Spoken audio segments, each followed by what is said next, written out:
Chapter 1. Once when I was 6 I saw a magnificent picture in a book about the jungle, called True Stories.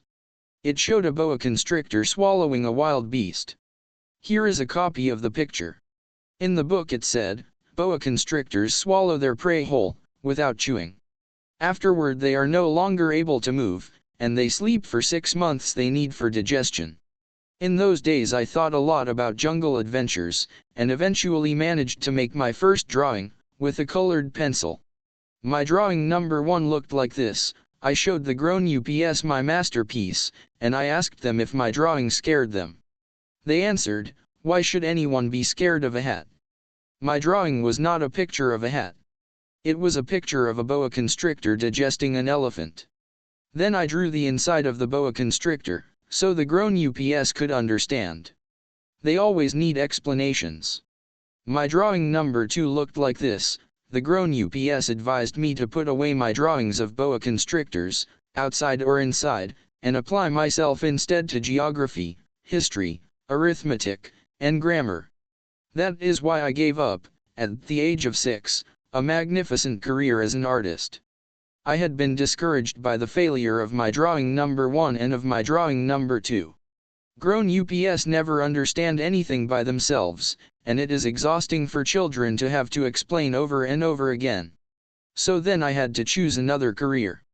I learned to pilot airplanes. I have flown almost everywhere in the world. And, as a matter of fact, geography has been a big help to me. I could tell China from Arizona at first glance, which is very useful if you get lost during the night. So I have met, in the course of my life, lots of serious people. I have spent lots of time with grown-ups. I have seen them at close range, which hasn't improved my opinion of them. Whenever I encountered a grown-up who seemed to be intelligent, I would experiment on him with my drawing number 1, which I have always kept. I wanted to see if he really understood anything. But he would always answer, "That's a hat." Then I wouldn't talk about boa constrictors or jungles or stars. I would put myself on his level and talk about bridge and golf and politics and neckties. And my grown-up was glad to know such a reasonable person. Chapter 2. So I lived all alone, without anyone I could really talk to, until I had to make a crash landing in the Sahara Desert 6 years ago. Something in my plane's engine had broken.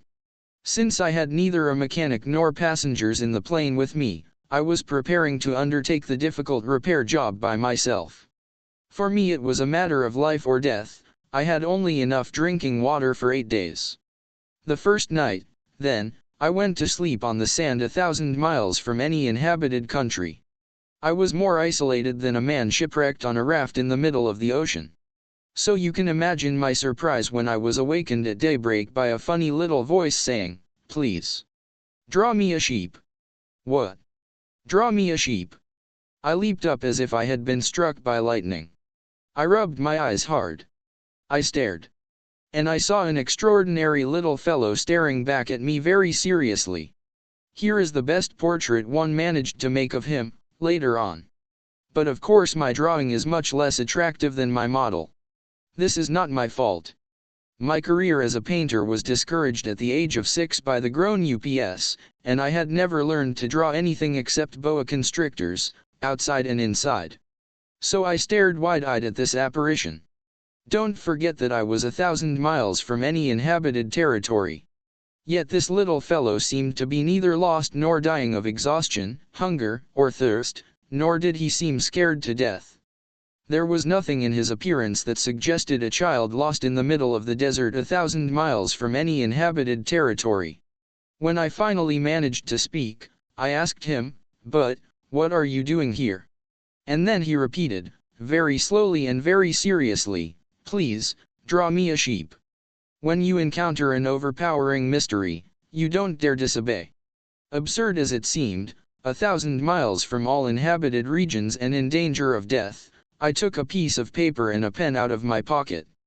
But then I remembered that I had mostly studied geography, history, arithmetic, and grammar, and I told the little fellow, rather crossly, that I didn't know how to draw. He replied, "That doesn't matter. Draw me a sheep."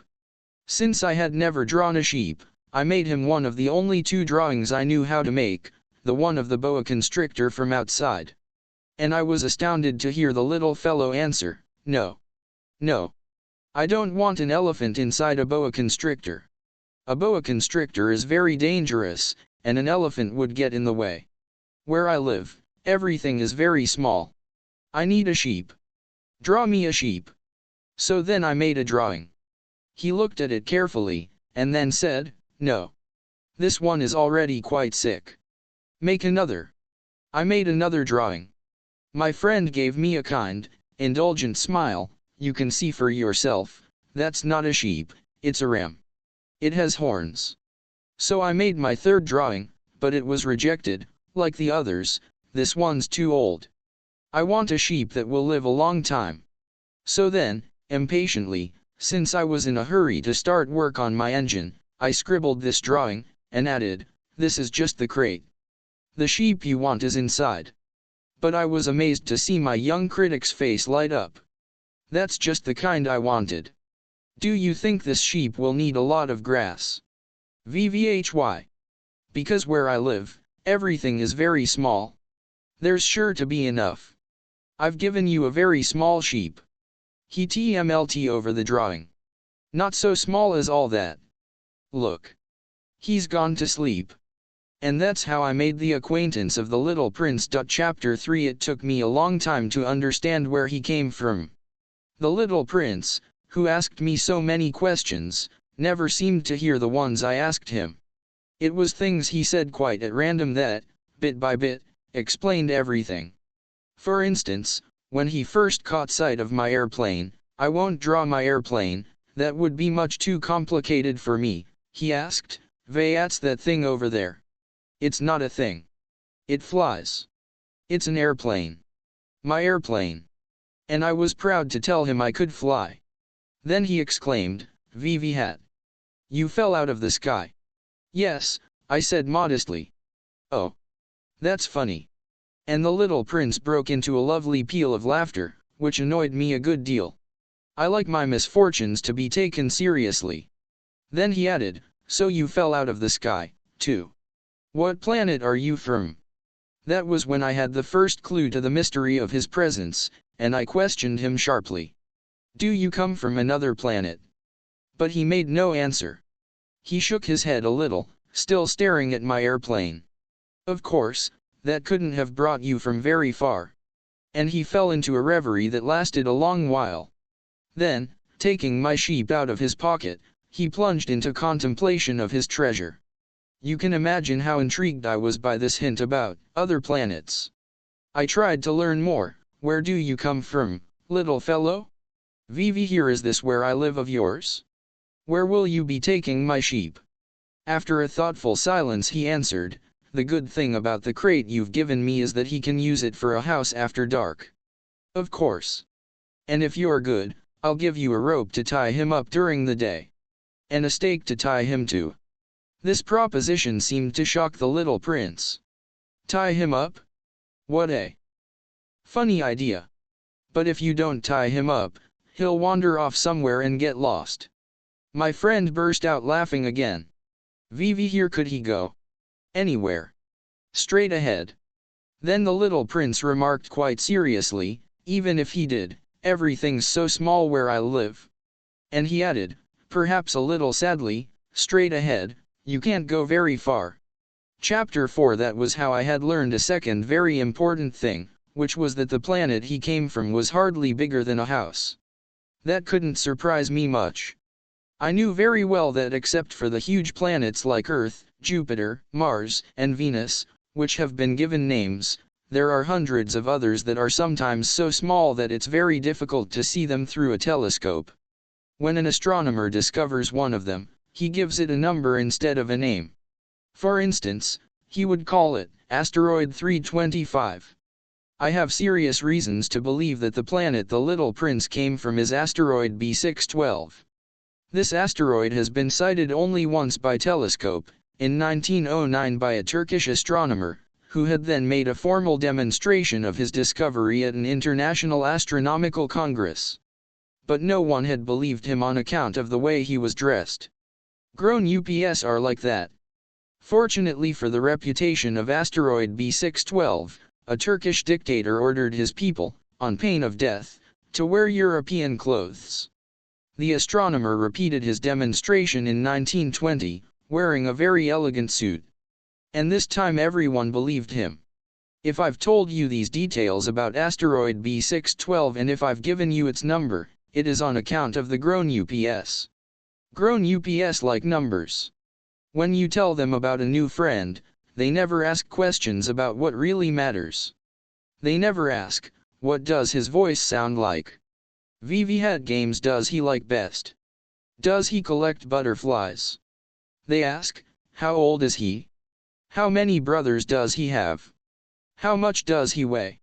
How much money does his father make? Only then do they think they know him. If you tell grown-ups, saw a beautiful red brick house, with geraniums at the windows and doves on the roof. They won't be able to imagine such a house. You have to tell them, I saw a house worth 100,000 francs. Then they exclaim, what a pretty house. So if you tell them, the proof of the little prince's existence is that he was delightful, that he laughed, and that he wanted a sheep. When someone wants a sheep, that proves he exists, they shrug their shoulders and treat you like a child. But if you tell them, the planet he came from is asteroid B612, then they'll be convinced, and they won't bother you with their questions. That's the way they are. You must not hold it against them. Children should be very understanding of grown UPS. But, of course, those of us who understand life couldn't care less about numbers. I should have liked to begin this story like a fairy tale. One should have liked to say, once upon a time there was a little prince who lived on a planet hardly any bigger than he was, and who needed a friend.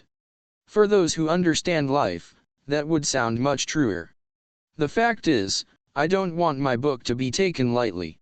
Telling these memories is so painful for me. It's already been 6 years since my friend went away, taking his sheep with him. I try to describe him here, so I won't forget him. It's said to forget a friend. Not everyone has had a friend. And I might become like the grown UPS who are no longer interested in anything but numbers. Which is still another reason why I've bought a box of paints and some pencils.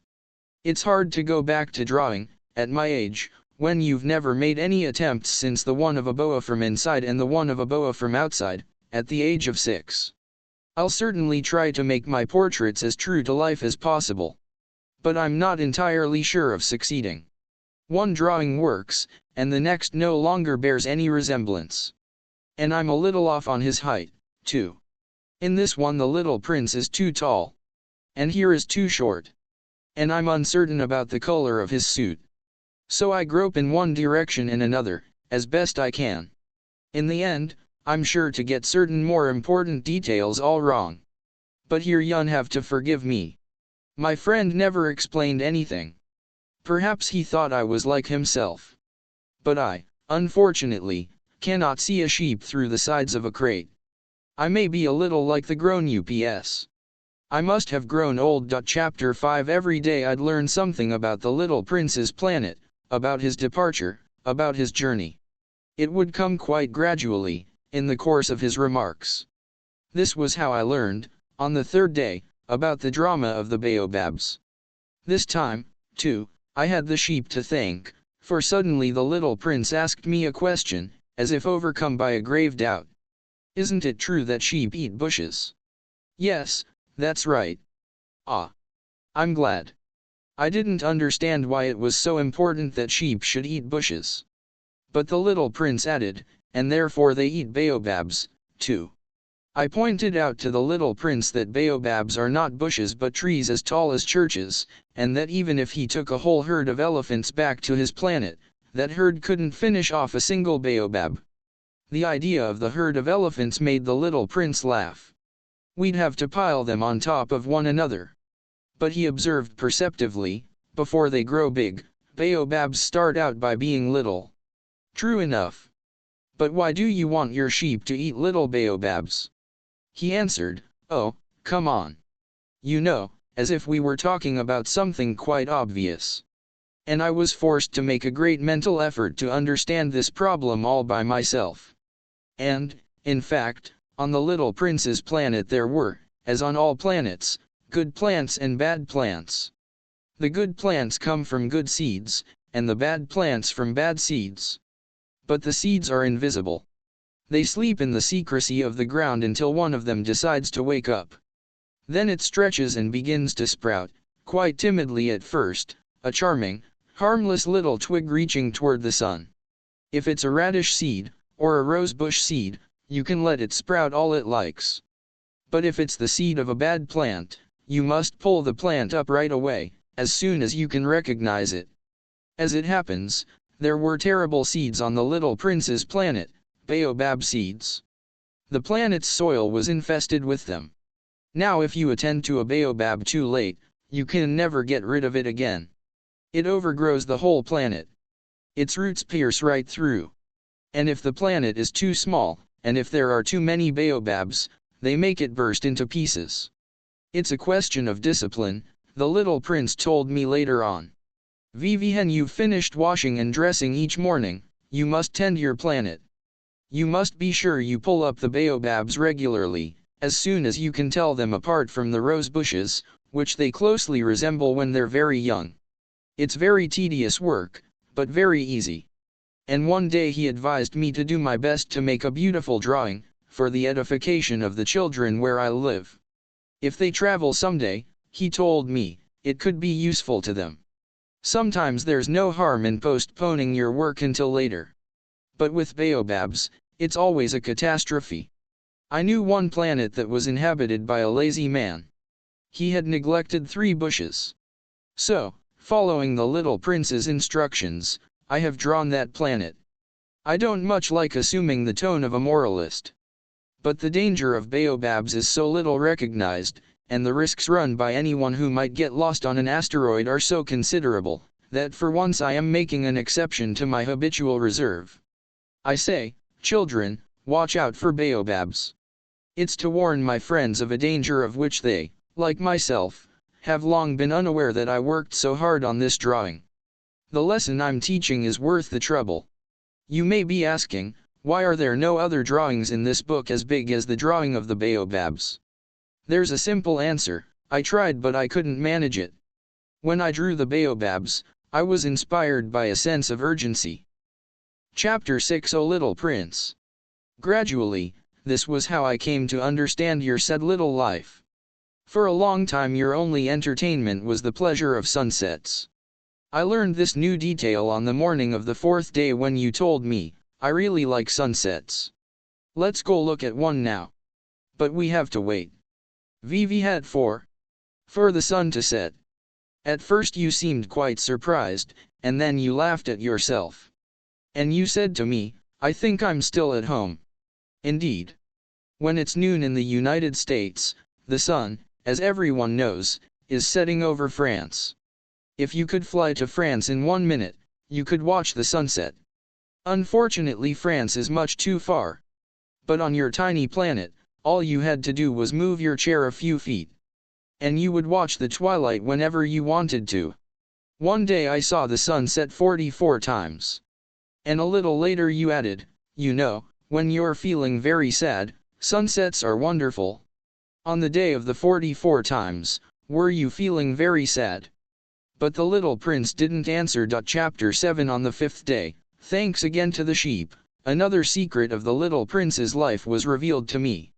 Abruptly, with no preamble, he asked me, as if it were the fruit of a problem long pondered in silence, if a sheep eats bushes, does it eat flowers, too?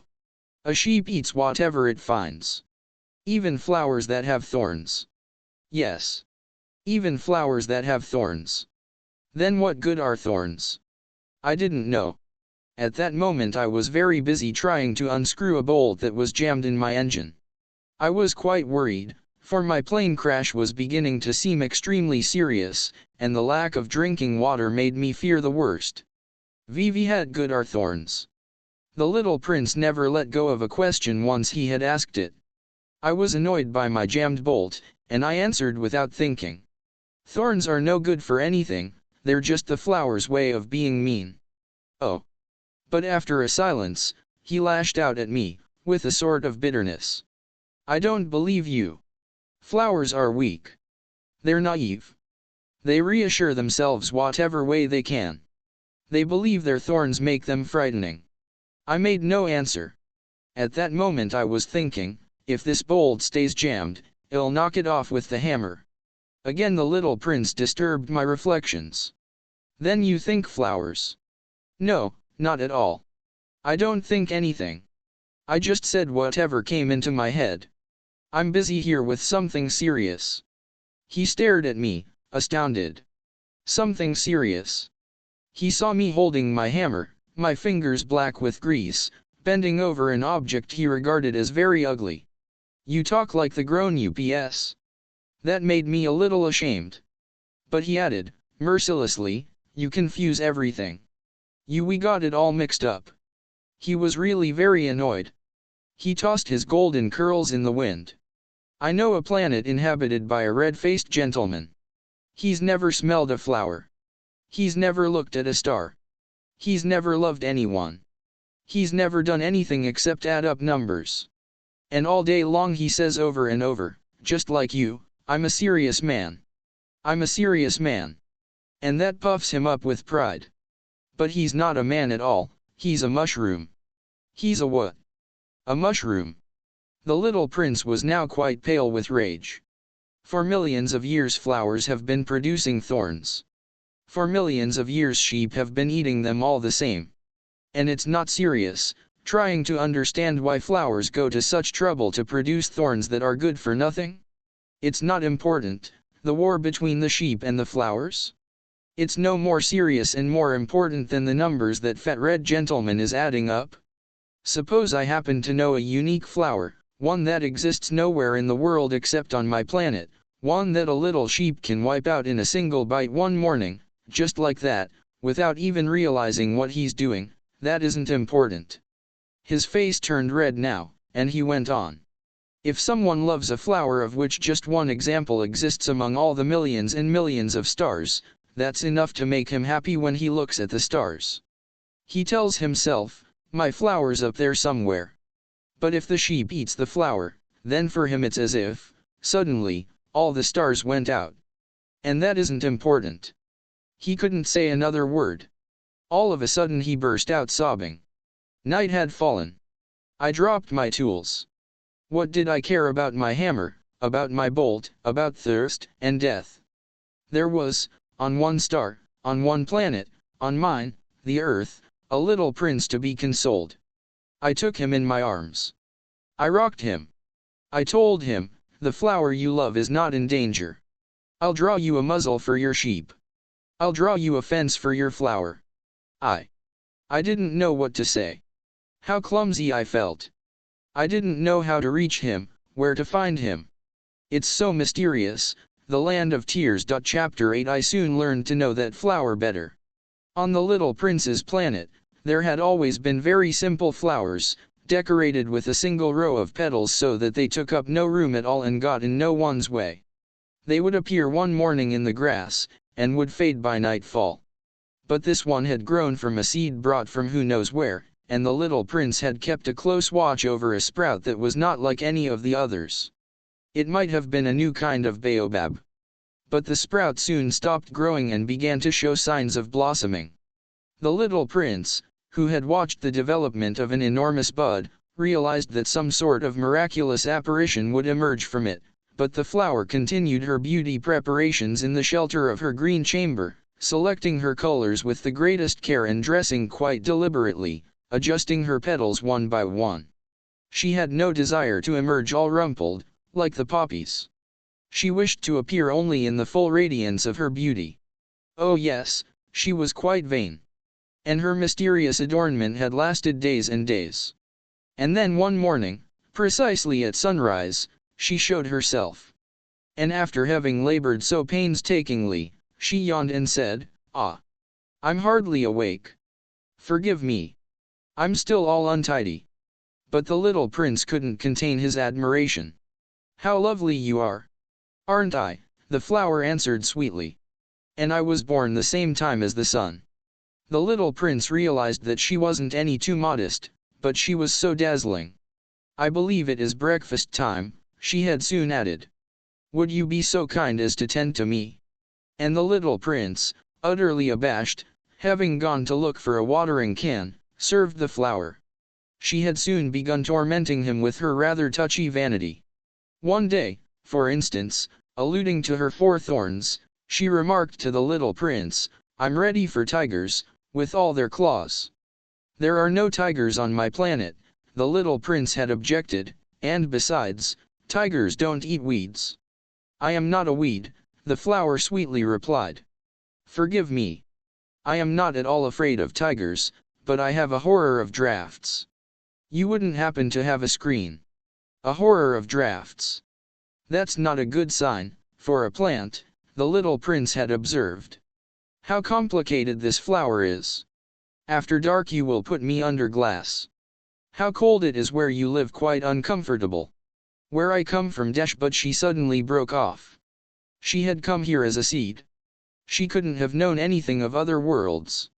Humiliated at having let herself be caught on the verge of so naive a lie, she coughed 2 or 3 times in order to put the little prince in the wrong. "That screen. I was going to look for one, but you were speaking to me." Then she made herself cough again, in order to inflict a twinge of remorse on him all the same. So the little prince, despite all the goodwill of his love, had soon come to mistrust her. He had taken seriously certain inconsequential remarks and had grown very unhappy. "I shouldn't have listened to her," he confided to me one day. "You must never listen to flowers. You must look at them and smell them. Mine perfumed my planet, but I didn't know how to enjoy that. The business about the tiger claws, instead of annoying me, ought to have moved me." And he confided further, "In those days, I didn't understand anything. I should have judged her according to her actions, not her words. She perfumed my planet and lit up my life. I should never have run away. I ought to have realized the tenderness underlying her silly pretensions. Flowers are so contradictory. But I was too young to know how to love her." Chapter 9. In order to make his escape, I believe he took advantage of a migration of wild birds. On the morning of his departure, he put his planet in order. He carefully raked out his active volcanoes. The little prince possessed 2 active volcanoes, which were very convenient for warming his breakfast. He also possessed 1 extinct volcano. But, as he said, you never know. So he raked out the extinct volcano, too. If they are properly raked out, volcanoes burn gently and regularly, without eruptions. Volcanic eruptions are like fires in a chimney. Of course, on our Earth we are much rake out our volcanoes. That is why they so much trouble. The little prince also uprooted, a little sadly, last baobab shoots. He believed he would never be coming back. But all these familiar tasks seemed very sweet to him on this last morning. And when he watered the flower one last time, and put her under glass, he felt like crying. "Goodbye," he said to the flower. But she did not answer him. "Goodbye," he repeated. The flower coughed. But not because she had a cold. "I've been silly," she told him at last. "I ask your forgiveness. Try to be happy." He was surprised that there were no reproaches. He stood there, quite bewildered, holding the glass bell in midair. He failed to understand this calm sweetness. "Of course I love you," the flower told him. "It was my fault you never knew. It doesn't matter. But you were just as silly as I was. Try to be happy. Put that glass thing down, I don't want it anymore. But the wind. My cold isn't that bad. The night air will do me good. I'm a flower. But the animals. I need to put up with 2 or 3 caterpillars if I want to get to know the butterflies. Apparently they're very beautiful. Otherwise who will visit me? You'll be far away. As for the big animals, I'm not afraid of them. I have my own claws." And she naively showed her 4 thorns. Then she added, "Don't hang around like this, it's irritating. You made up your mind to leave. Now go." For she didn't want him to see her crying.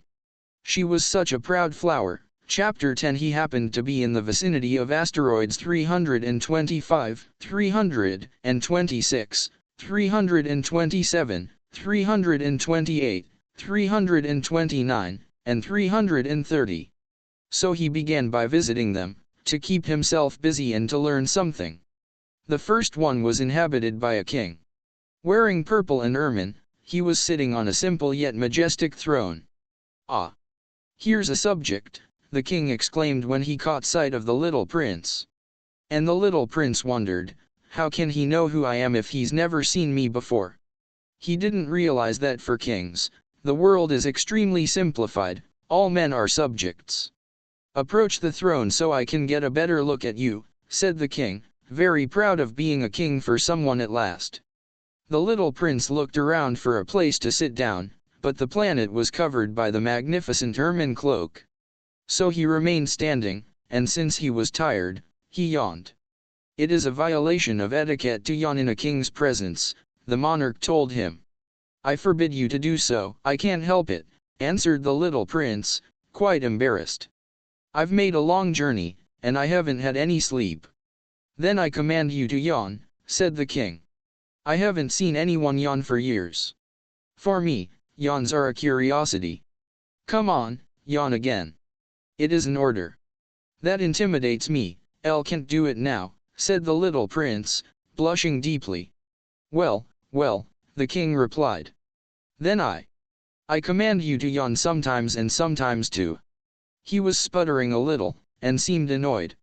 For the king insisted that his authority universally respected. He would tolerate no disobedience, being an absolute monarch.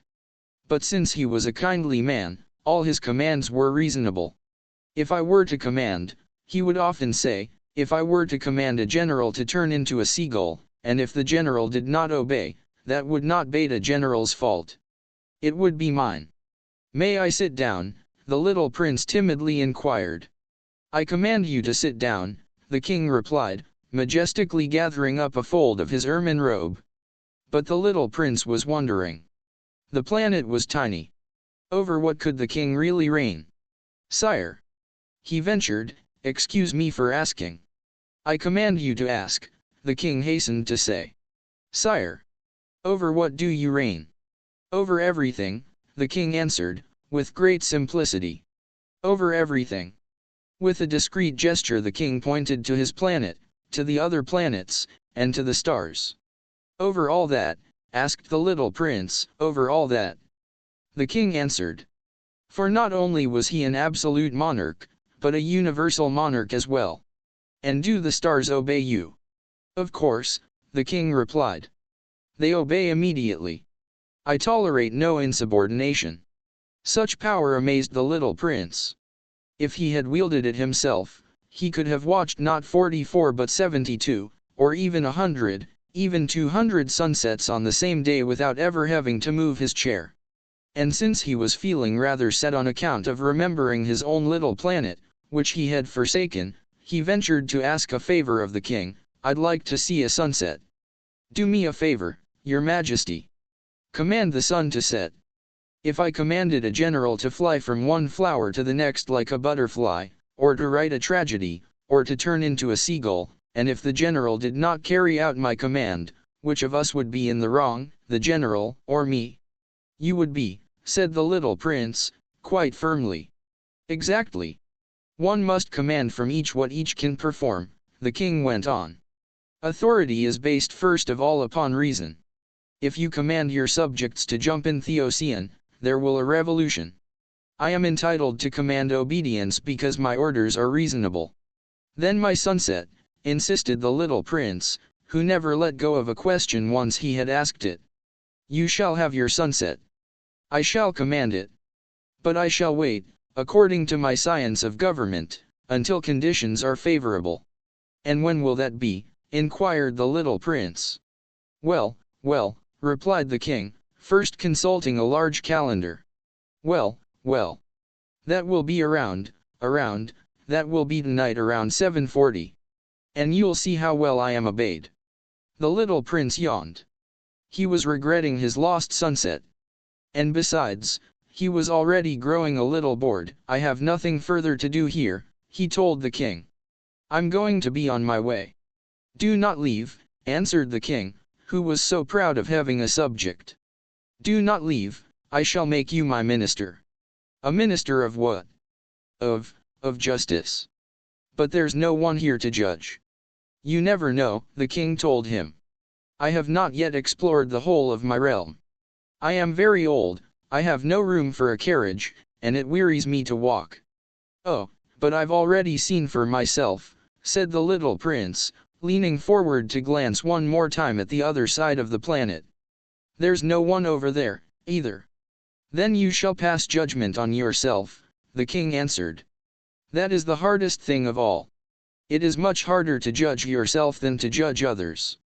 If you succeed in judging yourself, it's because you are truly a wise man." "But I can judge myself anywhere," said the little prince. "I don't need to live here." "Well, well," the king said. "I have good reason to believe that there is an old rat living somewhere on my planet. I hear him at night. You could judge that old rat. From time to time you will condemn him to death. That way his life will depend on your justice. But you'll pardon him each time for economy's sake. There's only one rat." "I don't like condemning anyone to death," the little prince said, "and now I think I be on my way." "No," said the king. The little prince, having completed his preparations, had no desire to aggrieve the old monarch. "If your majesty desires to be promptly obeyed, he should give me a reasonable command. He might command me, for instance, to leave before this minute is up.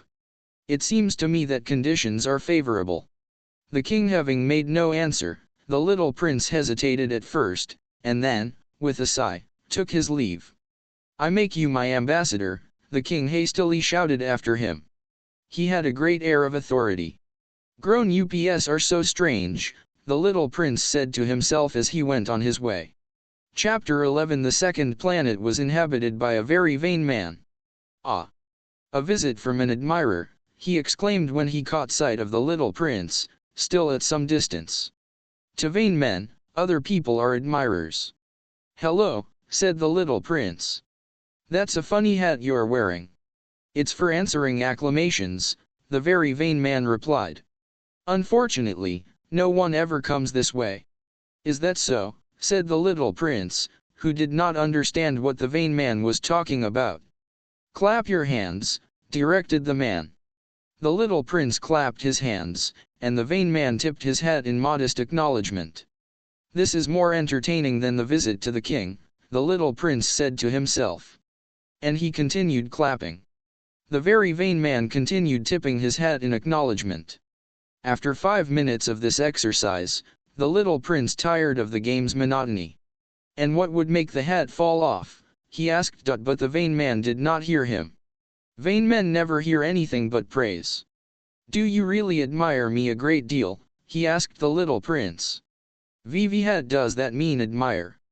"To admire means to acknowledge that I am the handsomest, the dressed, the richest, and the most intelligent man on the planet. But you're the only man on your planet. Do me this favor. Admire me all the same."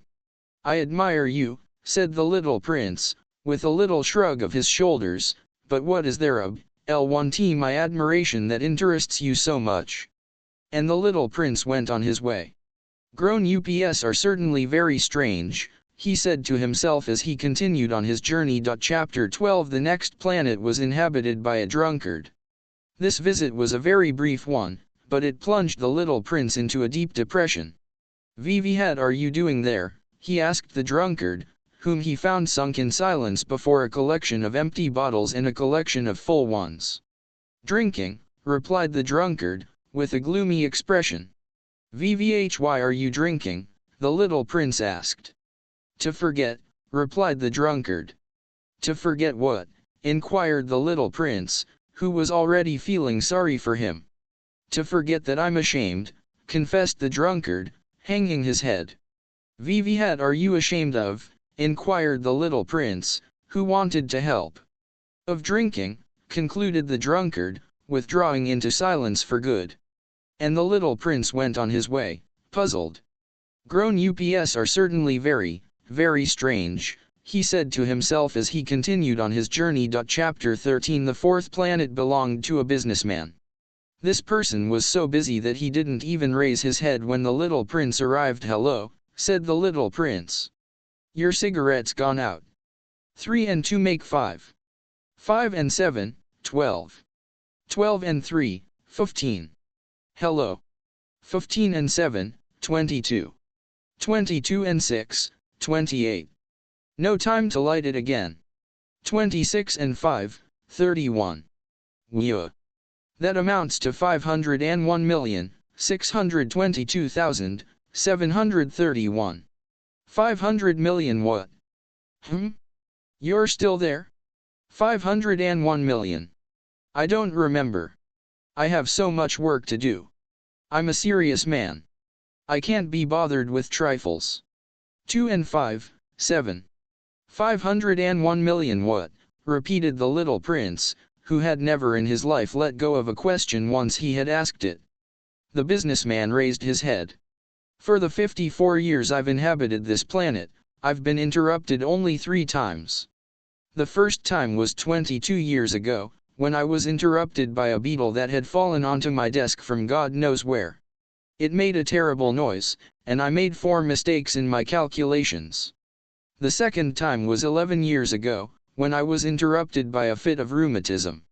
I don't get enough exercise. I haven't time to take strolls. I'm a serious person. The third time is right now. Where was I? 501 million. Million what? The businessman realized that he had no hope of being left in peace. Oh, of those little things you sometimes see in the sky. Flies. No, those little shiny things. Bees. No, those little golden things that make lazy people daydream. Now, I'm a serious person. I have no time for daydreaming. Ah. You mean the stars? Yes, that's it. Stars. And what do you do with 500 million stars? 501,622,731. I'm a serious person, and I'm accurate. And what do you do with those stars? What do I do with them? Yes. Nothing. I own them. You own the stars. Yes. But I've already seen a king who kings don't own. They reign over. It's quite different. And what good does owning the stars do you? It does me the good of being rich. And what good does it do you to be rich? It lets me buy other stars, if somebody discovers them. The little prince said to himself, "This man argues a little like my drunkard." Nevertheless he asked more questions. How can someone own the stars? To whom do they belong? Retorted the businessman grumpily. I don't know. To nobody. Then they belong to me, because I thought of it first. And that's all it takes. Of course. When you find a diamond that belongs to nobody in particular, then it's yours. When you find an island that belongs to nobody in particular, it's yours. When you're the first person to have an idea, you patent it and it's yours. Now I own the stars, since no one before me ever thought of owning them. That's true enough, the little prince said. And what do you do with them? I manage them. I count them and then count them again, the businessman said. It's difficult work. But I'm a serious person. The little prince was still not satisfied. If I own a scarf, I can tie it around my neck and take it away. If I own a flower, I can pick it and take it away. But you can't pick the stars. No, but I can put them in the bank. What does that mean? That means that I write the number of my stars on a slip of paper. And then I lock that slip of paper in a drawer. And that's all. That's enough. That's amusing, thought the little prince. And even poetic. But not very serious. The little prince had very different ideas about serious things from those of the grown UPS. I own a flower myself, he continued, which I water every day. I own 3 volcanoes, which I rake out every week. I even rake out the extinct one. You never know. So it's of some use to my volcanoes, and it's useful to my flower, that I own them. But you're not useful to the stars. The businessman opened his mouth but found nothing to say in reply, and the little prince went on his way. Grown ups are certainly quite extraordinary, was all he said to himself as he continued on his journey. Chapter 14. The fifth planet was very strange. It was the smallest of all. There was just enough room for a street lamp and a lamplighter. The little prince couldn't quite understand what use a street lamp and a lamplighter could be up there in the sky, on a planet without any people and not a single house. However, he said to himself, it's quite possible that this man is absurd, but he's less absurd than the king, the very vain man, the businessman, and the drunkard. At least his work has some meaning. When he lights his lamp, it's as if he's bringing one more star to life, or one more flower. When he puts out his lamp, that sends the flower or the star to sleep. Which is a fine occupation. And therefore truly useful. When the little prince reached this planet, he greeted the lamplighter respectfully. Good morning. Why have you just put out your lamp? Orders, the lamplighter answered. Good morning. What orders are those? To put out my street lamp. Good evening. And he lit his lamp again. But why have you just lit your lamp again? Orders. I don't understand, said the little prince. There's nothing to understand, said the lamplighter. Orders are orders. Good morning. And he put out his lamp. Then he wiped his forehead with a red checked handkerchief. It's a terrible job I have. It used to be reasonable enough. I put the lamp out mornings and lit it after dark. I had the rest of the day for my own affairs, and the rest of the night for sleeping. And since then orders have changed. Orders haven't changed, the lamplighter said. That's just the trouble. Year by year the planet is turning faster and faster, and orders haven't changed. Vvh means. Vvh means that now that the planet revolves once a minute, I don't have an instant's rest. I light my lamp and turn it out once every minute. That's funny. Your days here are 1 minute long. It's not funny at all, the lamplighter said. Talking to each other for a month. A month. You and I have already been, yes. 30 minutes. 30 days. Good evening. And he lit his lamp. The little prince watched him, growing fonder and fonder of this lamplighter who was so faithful to orders. He remembered certain sunsets that he himself used to follow in other days, merely by shifting his chair. He wanted to help his friend. You know, I can show you a way to take a rest whenever you want to. I always want to rest, the lamplighter said, for it is possible to be faithful and lazy at the same time.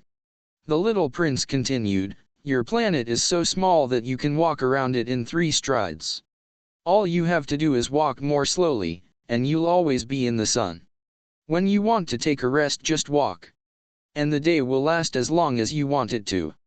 What good does that do me, the lamplighter said, when the one thing in life I want to do is sleep. Then you're out of luck, said the little prince. I am, said the lamplighter. Good morning. And he put out his lamp.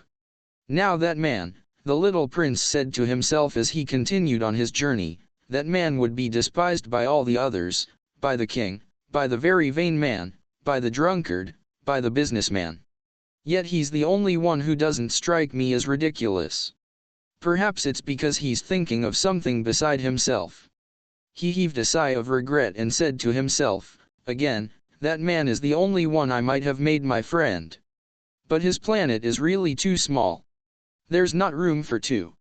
What the little prince dared not admit was that he most regretted leaving that planet because it was blessed with 1,440 sunsets every 24 hours. Chapter 15. The sixth planet was 10 times bigger than the last. It was inhabited by an old gentleman who wrote enormous books. Ah, here comes an explorer, he exclaimed when he caught sight of the little prince, who was feeling a little winded and sat down on the desk. He had already traveled so much and so far. Where do you come from? The old gentleman asked him. What's that big book? Asked the little prince. What do you do with it? I'm a geographer, the old gentleman answered. And what's a geographer? A scholar who knows where the seas are, and the rivers, the cities, the mountains, and the deserts. That is very interesting, the little prince said. Here at last is someone who has a real profession. And he gazed around him at the geographer's planet. He had never seen a planet so majestic. Your planet is very beautiful, he said. Does it have any oceans? I couldn't say, said the geographer. Oh, the little prince was disappointed. And mountains? I couldn't say, said the geographer. And cities and rivers and deserts? I couldn't tell you that, either, the geographer said. But you're a geographer. That's right, said the geographer, but I'm not an explorer. There's not one explorer on my planet. A geographer doesn't go out to describe cities, rivers, mountains, seas, oceans, and deserts. A geographer is too important to go wandering about. He never leaves his study. But he receives the explorers there. He questions them, and he writes down what they remember. And if the memories of one of the explorers seem interesting to him, then the geographer conducts an inquiry into that explorer's moral character. Why is that? Because an explorer who told lies would cause disasters in the geography books. As would an explorer who drank too much. Why is that? The little prince asked again. Because drunkards see double. And the geographer would write down 2 mountains where there was only one. I know someone, said the little prince, who would be a bad explorer. Possibly. Well, when the explorer's moral character seems to be a good one, an investigation is made into his discovery. By going to see it? No, that would be too complicated. But the explorer is required to furnish proofs. For instance, if he claims to have discovered a large mountain, he is required to bring back large stones from it. The geographer suddenly grew excited. But you come from far away. You're an explorer. You must your planet for me. And the geographer, having opened his logbook, sharpened his pencil. Explorers' reports are first recorded in pencil, ink is used only after proofs have been furnished. Well, said the geographer expectantly. Oh, where I live, said the little prince, is not very interesting. It's so small. I have 3 volcanoes, 2 active and 1 extinct. But you never know. You never know, said the geographer. One also have a flower. We don't record flowers, the geographer said. Why not? It's the prettiest thing. Because flowers are ephemeral. What does ephemeral mean? Geographies, said the geographer, are the finest books of all. They never go out of fashion. It is extremely rare for a mountain to change position. It is extremely rare for an ocean to be drained of its water. We write eternal things. But extinct volcanoes can come back to life, the little prince interrupted. What does ephemeral mean? Whether volcanoes are extinct or active comes down to the same thing for us, said the geographer. For us what counts is the mountain. That doesn't change. But what does ephemeral mean? Repeated the little prince, who had never in all his life let go of a question once he had asked it. It means, which is threatened by imminent disappearance. Is my flower threatened by imminent disappearance? Of course. My flower is ephemeral, the little prince said to himself, and she has only 4 thorns, with which to defend herself against the world. And we left her all alone where I live. That was his first impulse of regret. But he plucked up his courage again. Where would you advise me to visit? He asked. The planet Earth, the geographer answered. It has a good reputation. And the little prince went on his way, thinking about his flower. Chapter 16 The 7th planet, then, was the Earth. The Earth is not just another planet. It contains 111 kings, including, of course, the African kings, 7,000 geographers, 900,000 businessmen, 7.5 million drunkards, 311 million vain men, in other words, about 2 billion grown ups. To give you a notion of the Earth's dimensions, I can tell you that before the invention of electricity, it was necessary to maintain, over the whole of 6 continents, A veritable army of 462,511 lamplighters. Seen from some distance, this made a splendid effect.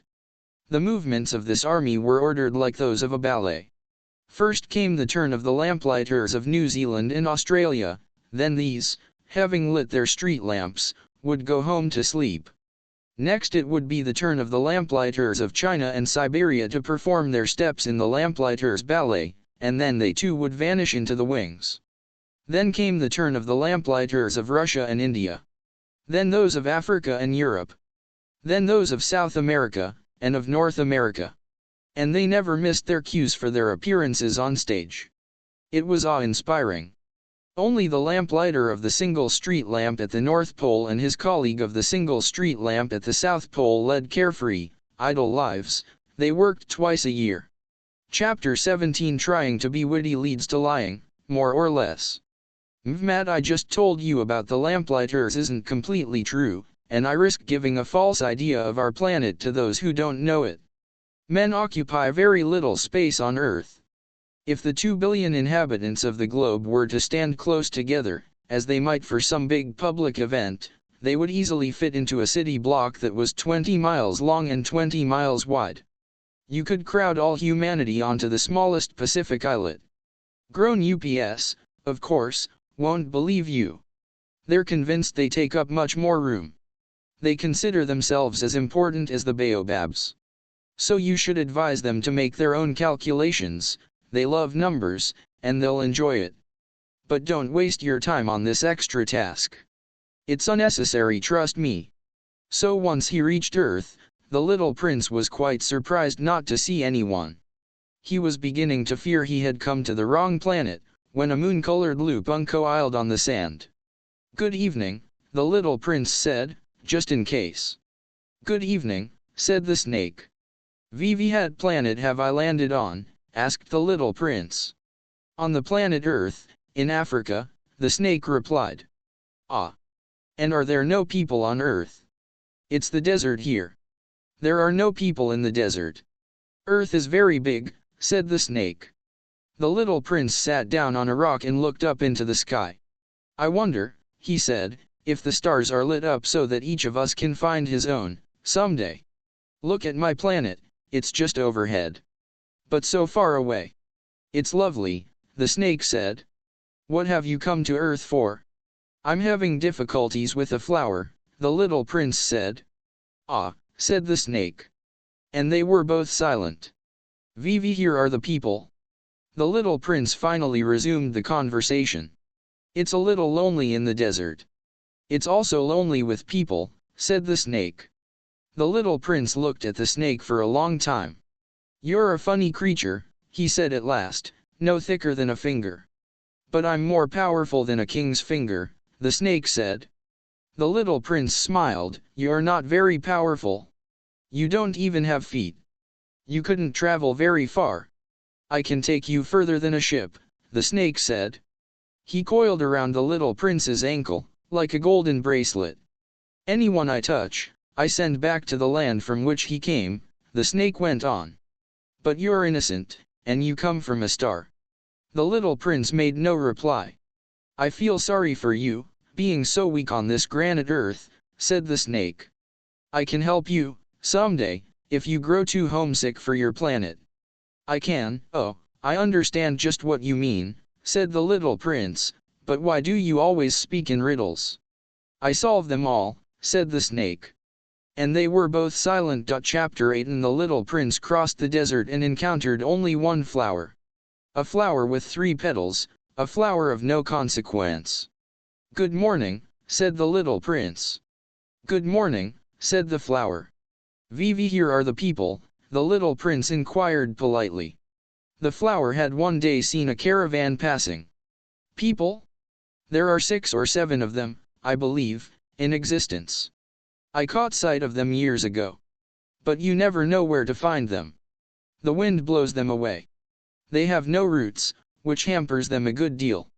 "Goodbye," said the little prince. "Goodbye," said the flower. Chapter 19 The little prince climbed a high mountain. The only mountains he had ever known were the 3 volcanoes, which came up to his knee.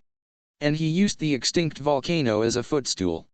From a mountain as high as this one, he said to himself, I'll get a view of the whole planet and all the people on it.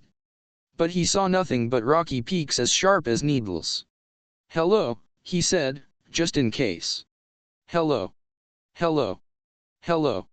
The echo answered. Vivi ho are you? Asked the little prince. Vivi ho are you? Who are you? Who are you? The echo answered. Let's be friends. I'm lonely, he said. I'm lonely. I'm lonely. I'm lonely. The echo answered. Vivi had a peculiar planet, he thought. It's all dry and sharp and hard. And people here have no imagination. They repeat whatever you say to them.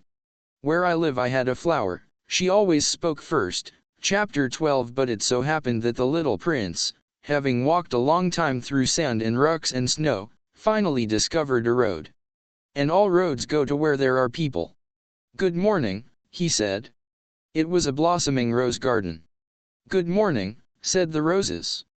The little prince gazed at them. All of them looked like his flower. Vivi ho are you? He asked, astounded. We're roses, the roses said. Ah, said the little prince. And he felt very unhappy. His flower had told him she was the only one of her kind in the whole universe. And here were 5,000 of them, all just alike, in just one garden. She would be very annoyed, he said to himself, if she saw this. She would cough terribly and pretend to be dying, to avoid being laughed at. And I'd have to pretend to be nursing her, otherwise, she'd really let herself die in order to humiliate me. And then he said to himself, I thought I was rich because I had just one flower, and all I own is an ordinary rose. That and my 3 volcanoes, which come up to my knee, one of which may be permanently extinct. It doesn't make me much of a prince. And he lay down in the grass and wept. Chapter 21. It was then that the fox appeared. Good morning, said the fox. Good morning, the little prince answered politely, though when he turned around he saw nothing. I'm here, the voice said, under the apple tree. Vivi ho are you? The little prince asked. You're very pretty. I'm a fox, the fox said. Come and play with me, the little prince proposed. I'm feeling so sad. I can't play with you, the fox said. I'm not tamed. Ah. Excuse me, said the little prince. But upon reflection he added, Vmat does tamed mean. You're not from around here, the fox said. What are you looking for? I'm looking for people, said the little prince. Vivi hat does tamed mean. People, said the fox, have guns and they hunt. It's quite troublesome. And they also raise chickens. That's the only interesting thing about them. Are you looking for chickens? No, said the little prince, I'm looking for friends. What does tamed mean? It's something that's been too often neglected. It means, to create ties. To create ties. That's right, the fox said. For me you're only a little boy just like 100,000 other little boys. And I have no need of you. And you have no need of me, either. For you I'm only a fox like 100,000 other foxes. But if you tame me, we'll need each other. You'll be the only boy in the world for me. I'll be the only fox in the world for you. I'm beginning to understand, the little prince said. There's a flower. I think she's tamed me. Possibly, the fox said. On Earth, one sees all kinds of things. Oh, this isn't on Earth, the little prince said. The fox seemed quite intrigued. On another planet? Yes. Are there hunters on that planet? No. Now that's interesting. And chickens? No. Nothing's perfect, sighed the fox. But he returned to his idea. My life is monotonous. I hunt chickens, people hunt me.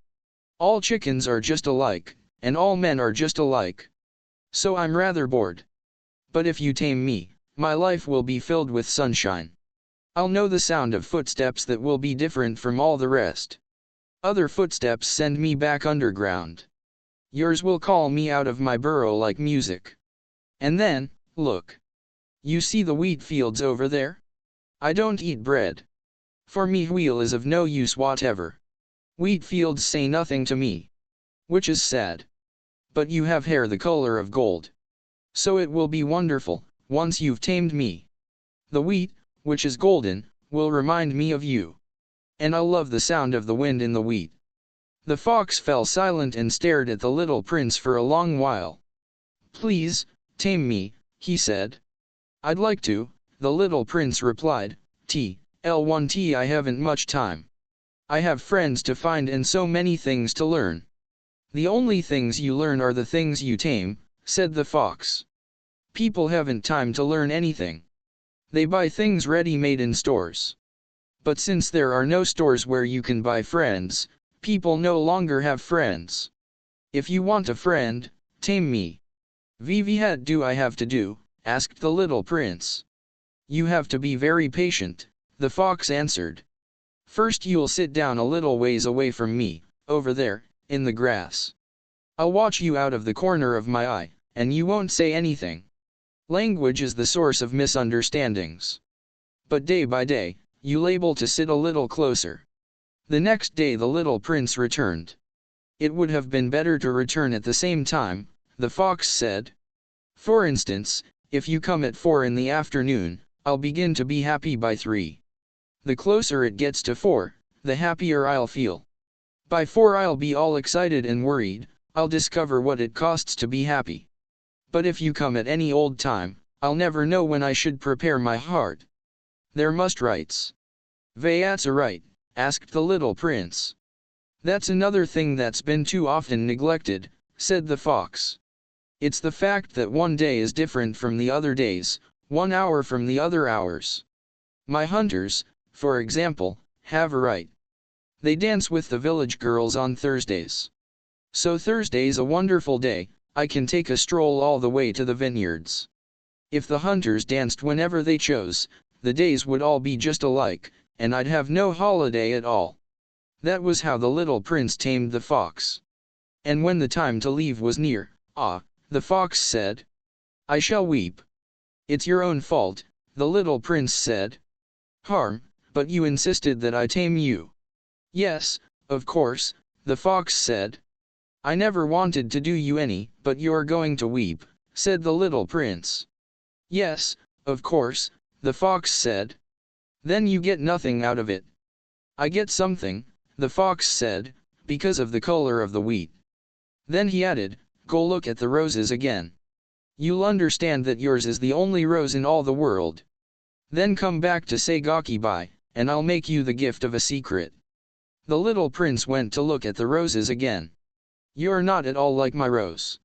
You're nothing at all yet, he told them. No one has tamed you and you haven't tamed anyone. You're the way my fox was. He was just a fox like 100,000 others. But I've made him my friend, and now he's the only fox in all the world. And the roses were humbled. You are lovely, but you're empty, he went on. One couldn't die for you. Of course, an ordinary passerby would think my rose looked just like you. But my rose, all on her own, is more important than all of you together, since she's the one I've watered. Since she's the one I put under glass. Since she's the one I sheltered behind a screen. Since she's the one for whom I killed the caterpillars, except the 2 or 3 for butterflies. Since she's the one I listened to when she complained, or when she boasted, or even sometimes when she said nothing at all. Since she's my rose. And he went back to the fox. Goodbye, he said. Goodbye, said the fox. Here is my secret. It's quite simple, one sees clearly only with the heart. Anything essential is invisible to the eyes. Anything essential is invisible to the eyes, the little prince repeated, in order to remember. It's the time you spent on your rose that makes your rose so important. It's the time I spent on my rose. The little prince repeated, in order to remember.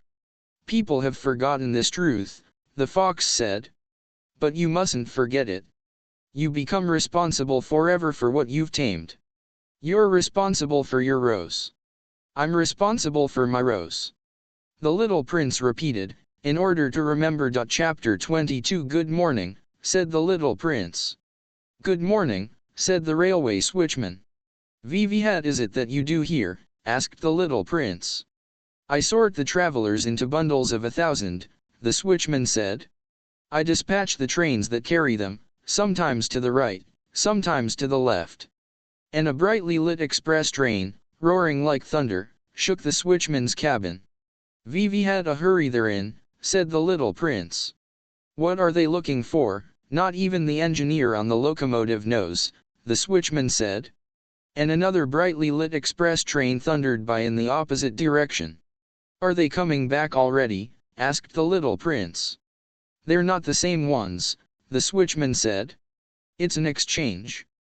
"They weren't satisfied where they were?" asked the little prince. "No one is ever satisfied where he is," the switchman said. And a third brightly lit express train thundered past. "Are they chasing the first travelers?" asked the little prince. "They're not chasing anything," the switchman said. "They're sleeping in there, or else they're yawning. Only the children are pressing their noses against the window panes. Only the children know what they're looking for," said the little prince. "They spend their time on a rag doll and it becomes very important, and if it's taken away from them, they cry. They're lucky," the switchman said. Chapter 23 "Good morning," said the little prince. "Good morning," said the sales clerk. This was a sales clerk who sold pills invented to quench thirst. "Swallow one a week and you no longer feel any need to drink. Why do you sell these pills?" "They save so much time," the sales clerk said. "Experts have calculated that you can save 53 minutes a week. And what do you do with those 53 minutes? Whatever you like." "If I had 53 minutes to spend as I liked," the little prince said to himself, "I'd walk very slowly toward a water fountain." Chapter 24 It was now the 8th day since my crash landing in the desert, and I'd listened to the story about the sales clerk as I was drinking the last drop of my water supply. "Ah," I said to the little prince, "your memories are very pleasant, but I haven't yet repaired my plane. I have nothing left to drink, and I, too, would glad to walk very slowly toward a water fountain." My friend the fox told me, "Little fellow, this has nothing to do with the fox." Why? "Because we're going to die of thirst." The little prince didn't follow my reasoning, and answered me, "It's good to have had a friend, even if you're going to die." Myself, I'm very glad to have had a fox for a friend. "He doesn't realize the danger," I said to myself. "He's never hungry or thirsty. A little sunlight is enough for him." But the little prince looked at me and answered my thought. "I'm thirsty, too. Let's find a well." I made an exasperated gesture. It is absurd looking for a well, at random, in the vastness of the desert. But even so, we started walking. When we had walked for several hours in silence, night fell and stars began to appear. I noticed them as in a dream, being somewhat feverish on account of my thirst. The little prince's words danced in my memory.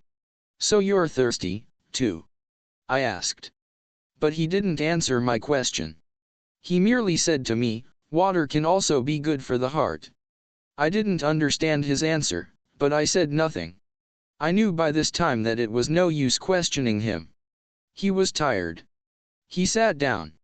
I sat down next to him. And after a silence, he spoke again. "The stars are beautiful because of a flower you don't see." I answered, "Yes, of course," and without speaking another word I stared at the ridges of sand in the moonlight. "The desert is beautiful," the little prince added. And it was true. I've always loved the desert. You sit down on a sand dune. You see nothing. You hear nothing. And yet something shines, something sings in that silence. What makes the desert beautiful, the little prince said, is that it hides a well somewhere. I was surprised by suddenly understanding that mysterious radiance of the sands. When I was a little boy I lived in an old house, and there was a legend that a treasure was buried in it somewhere. Of course, no one was ever able to find the treasure, perhaps no one even searched. But it cast a spell over that whole house. My house hid a secret in the depths of its heart. "Yes," I said to the little prince, "whether it's a house or the stars or the desert, what makes them beautiful is invisible. I'm glad, he said, you agree with my fox. As the little prince was falling asleep, I picked him up in my arms, and started walking again. I was moved. It was as if I was carrying a fragile treasure. It actually seemed to me there was nothing more fragile on earth. By the light of the moon, I gazed at that pale forehead, those closed eyes, those locks of hair trembling in the wind, and I said to myself, what I'm looking at is only a shell. What's most important is invisible. As his lips parted in a half-smile, I said to myself, again, what moves me so deeply about this sleeping little prince is his loyalty to a flower, the image of a rose shining within him like the flame within a lamp, even when he's asleep.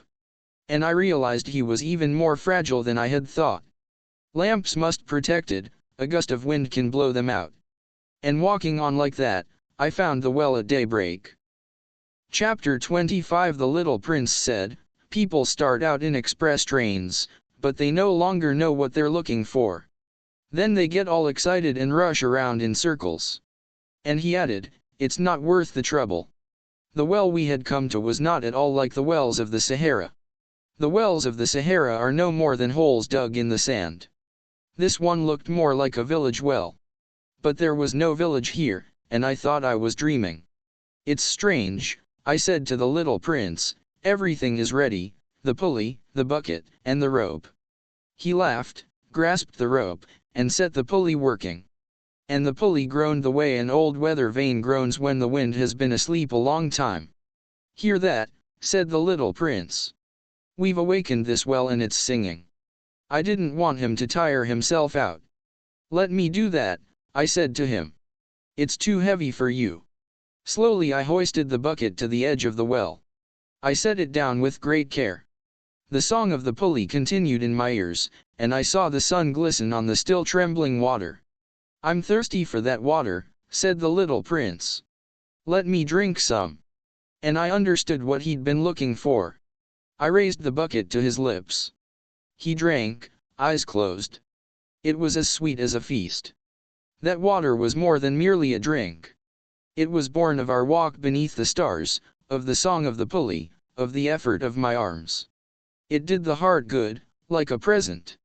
When I was a little boy, the Christmas tree lights, the music of midnight mass, the tenderness of people's smiles made up, in the same way, the whole radiance of the Christmas present I received. People where you live, the little prince said, grow 5,000 roses in one garden. Yet they don't find what they're looking for. They don't find it, I answered. And yet what they're looking for could be found in a single rose, or a little water. Of course. I answered. And the little prince added, but eyes are blind. You have to look with the heart. I had drunk the water. I could breathe easy now. The sand, at daybreak, is honey-colored. And that color was making me happy, too. Why then did I also feel so sad? You must keep your promise, said the little prince, sitting up again beside me. Vivi had promise. You know, a muzzle for my sheep. I'm responsible for this flower. I took my drawings out of my pocket. The little prince glanced at them and laughed as he said, your baobabs look more like cabbages. Oh.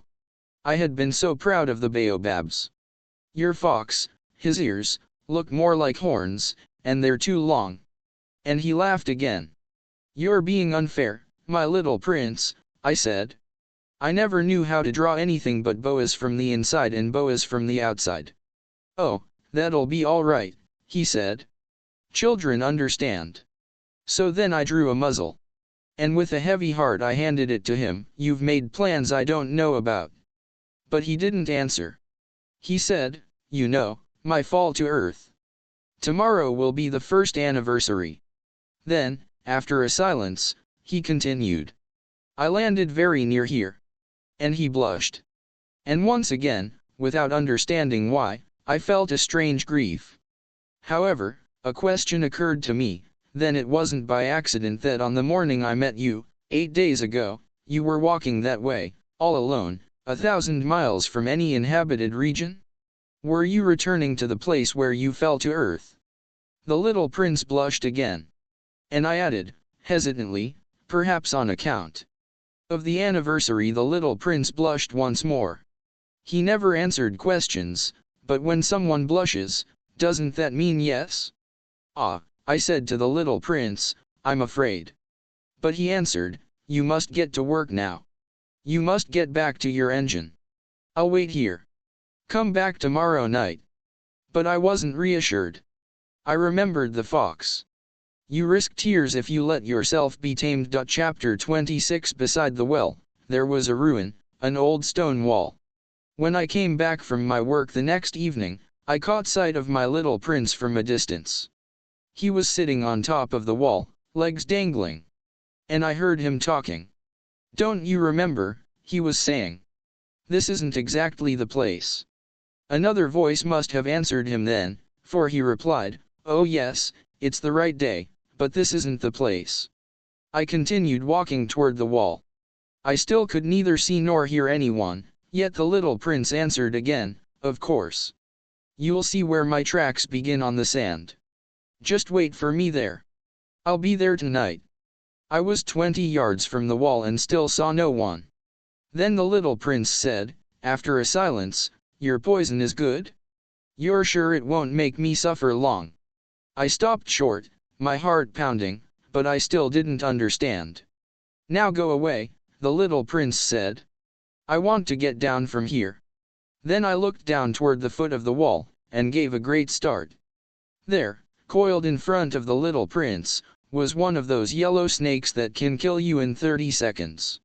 As I dug into my pocket for my revolver, I stepped back, but at the noise I made, the snake flowed over the sand like a trickling fountain, and without even hurrying, slipped away between the stones with a faint metallic sound. I reached the wall just in time to catch my little prince in my arms, his face white as snow. What's going on here? You're talking to snakes now. I had loosened the yellow scarf he always wore. I had moistened his temples and made him drink some water. And now I didn't dare ask him anything more. He gazed at me with a serious expression and put his arms round my neck. I felt his heart beating like a dying bird's, when it's been shot. He said to me, I'm glad you found what was the matter with your engine. Now you'll be able to fly again. How did you know? I was just coming to tell him that I had been successful beyond all hope. He didn't answer my question, all he said was, I'm leaving today, too, and then, sadly, it's much further.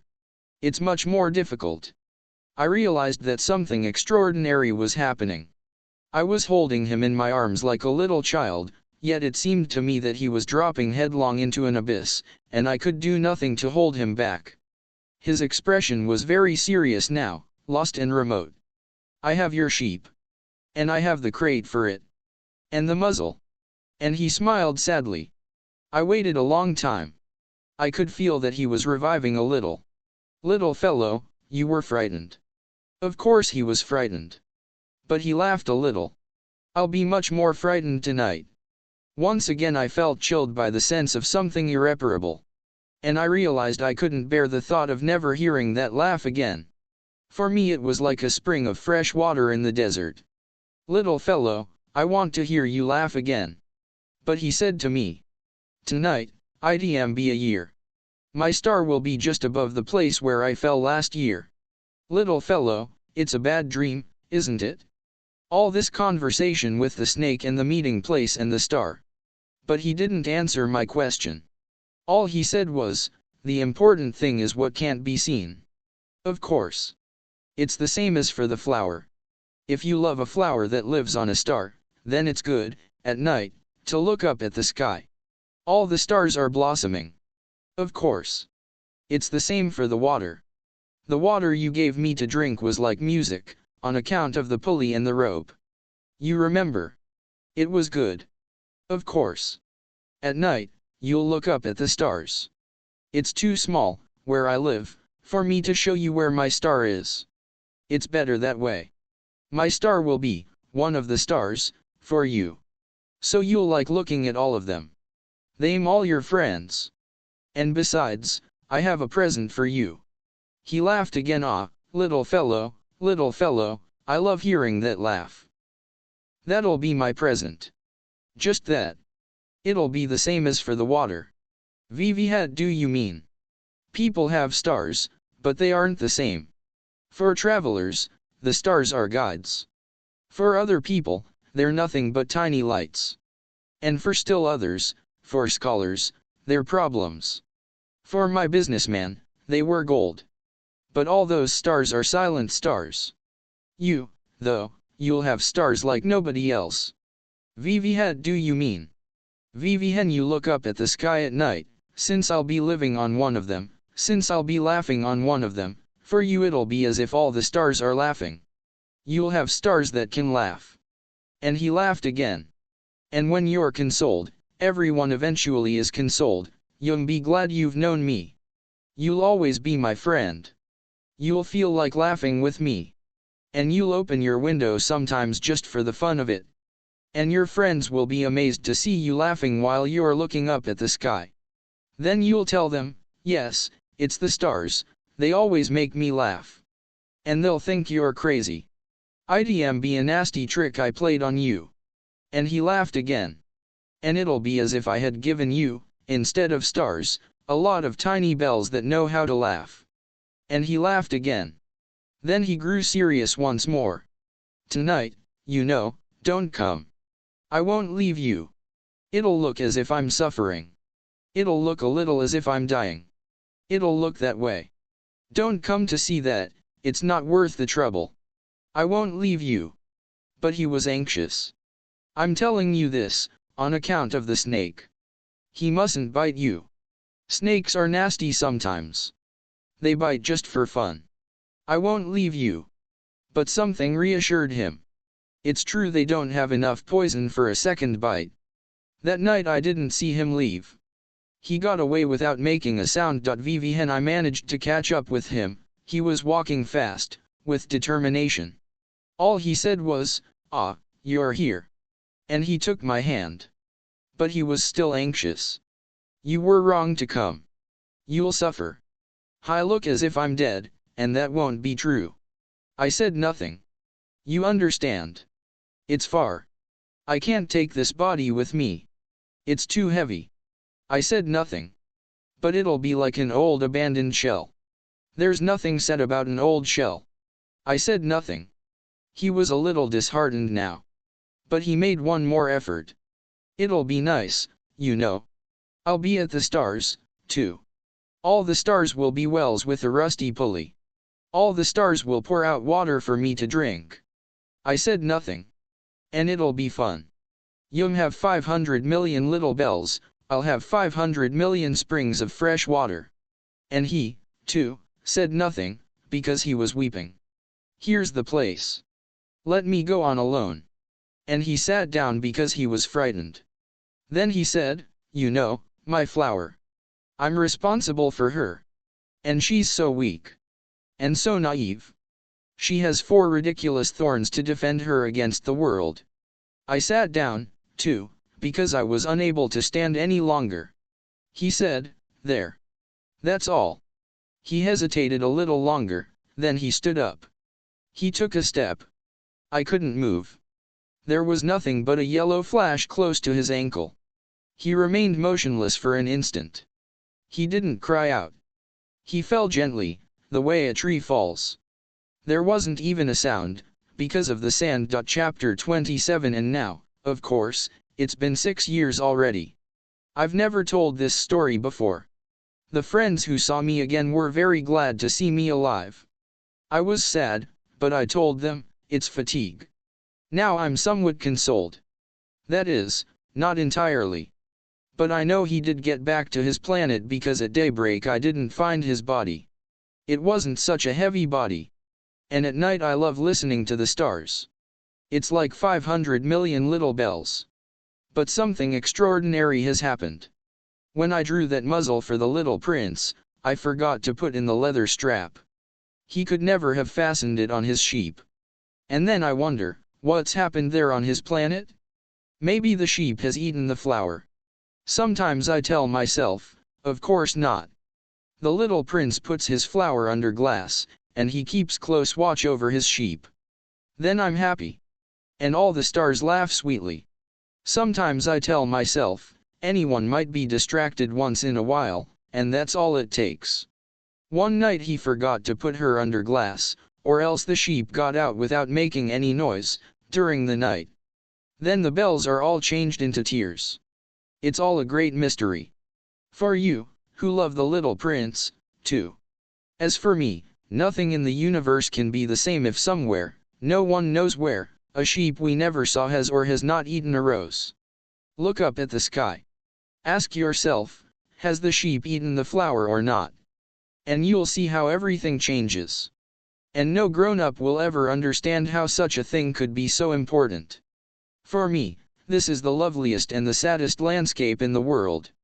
It's the same landscape as the one on the preceding page, but I've drawn it one more time in order to be sure you see it clearly. It's here that the little prince appeared on earth, then disappeared. Look at this landscape carefully to be sure of recognizing it, if you should travel to Africa someday, in the desert. And if you happen to pass by here, I bid you not to hurry past. Wait a little, just under the star. Then if a child comes to you, if he laughs, if he has golden hair, if he doesn't answer your questions, you'll know who he is. If this should happen, be kind. Don't let me go on being so sad, send word immediately that he's come back. The end. Hope you have enjoyed the reading. Come back to http://english-e-books.net/ to find more fascinating and exciting stories.